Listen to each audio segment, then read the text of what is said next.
درود و عرض ادب به تمام فرهیختگان پارسی زبان در جای جای جهان.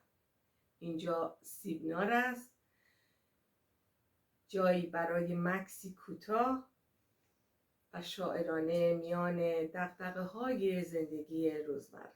من فریده نامدار هستم و در دومین شب غزلخوانی غزلی بسیار زیبا و شاعرانه براتون انتخاب کردیم از فخرالدین عراقی. امیدوارم که از این غزل زیبا لذت ببرید. خوشا دردی که درمانش تو باشی، خوشا راهی که پایانش تو باشی، خوشا چشمی که رخسار تو بیند، خوشا ملکی که سلطانش تو باشی، خوشا آن دل که دلدارش تو گردی، خوشا جانی که جانانش تو باشی. خوشی و خرمی و کامرانی کسی دارد که خواهانش تو باشی. چه خوش باشد دل امیدواری که امید دل و جانش تو باشی. همه شادی و عشرت باشد ای دوست در آن خانه که مهمانش تو باشی. گل و گلزار خوش آید کسی را که گلزار و گلستانش تو باشی.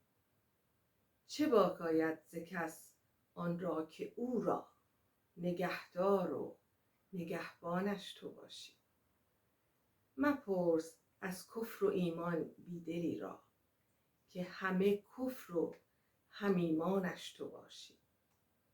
مشو پنهان از آن عاشق که پیوست همه پیدا و پنهانش تو باشی.